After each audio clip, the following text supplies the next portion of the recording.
ডাকসু নির্বাচনের আরো খবর জানাতে এই মুহূর্তে ঢাকা বিশ্ববিদ্যালয় থেকে আমাদের সাথে যোগ দিয়েছেন সহকর্মী আল আমিন হোসেন।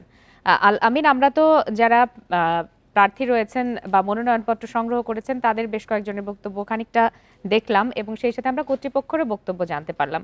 সব মিলিয়ে নির্বাচনের পরিবেশ পরিস্থিতি এবং প্রার্থীদের বক্তব্য কেমন দেখছেন? আপনি যেহেতু ঢাকা বিশ্ববিদ্যালয় এলাকায় গেছেন, নিশ্চয়ই অনেকের সাথে আপনার কথা হয়েছে।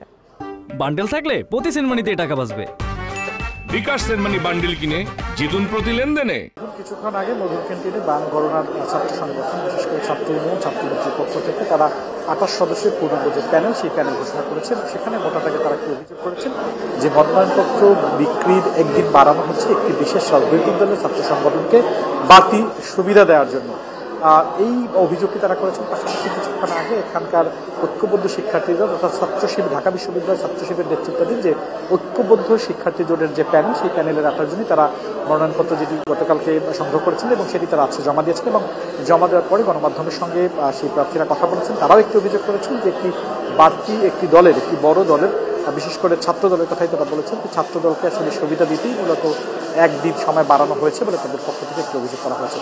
যদিও এ বিষয়ে চিফ রিটার্নিং কর্মকর্তা তিনি যেটি বলেছেন যে সব শ্রেণীর সব মতের শিক্ষার্থীরা যদি ঢাকা বিশ্ববিদ্যালয়ে পড়াশোনা করে, সেটা শেষ মুহূর্তে যাতে কোনো শিক্ষার্থী এই নির্বাচনে অংশগ্রহণ করতে না পারেন সেই দিক বিবেচনা করেই তারা একদিনের যে সময়, সেই সময় তারা জানাবেন যে একদিন মনোনয়ন ফর্ম সংগ্রহ বা জমা দেওয়ার সময় বাড়ালে তারা যে অভিযোগ করছেন যে ছাত্রদল কি ধরনের সুবিধা পেতে পারেন বলে তারা অভিযোগ করছেন। এই বিষয়টি নিয়ে আসলে তারা সুস্পষ্ট বক্তব্য, ছাত্র যারা প্রার্থী কিংবা বিভিন্ন প্যানেলে হয়ে যারা অংশগ্রহণ করছেন তাদের পক্ষ থেকে সুস্পষ্ট কোনো বক্তব্য দেওয়া হয়নি এবং এই প্রশ্ন তাদের অভিযোগ করেছেন, তাদের করা হলো তারা আসলে অনেক এড়িয়ে গেছে। বারবার যেটি তারা বলার চেষ্টা করেছেন যে সব ছাত্ররা যাতে, সব শিক্ষার্থীরা যাতে এই নির্বাচনে অংশগ্রহণ করতে পারেন, প্রার্থী হতে পারেন, সেদিকেই মূলত তারা একদিন সময় বাড়িয়েছেন। তবে এখানে কিছুক্ষণ আগে আমরা যেমনটা বলছিলাম যে বাম ধরনের যে ছাত্র সংগঠন রয়েছে, বিশেষ করে ছাত্র ইউনিয়ন এবং ছাত্র মজলিসের পক্ষ থেকে তারা 28 সদস্যের যে প্যানেল, সেই প্যানেল ঘোষণা করেছেন এবং সেখান থেকে 12 জনকে নারী রেখেছেন। তাদের 12 জন নারী, এর মধ্যে পাহাড় এবং সমতল মিলিয়ে তারা মূলত প্রার্থী করেছেন। তারা যেটি বলছেন যে তাদের প্রার্থীর বেশিরভাগই রাজনৈতিক যে সহযোগী দলগুলোর সংগঠন রয়েছে, সেই সংগঠনের সাথে সম্পৃক্ততা নেই।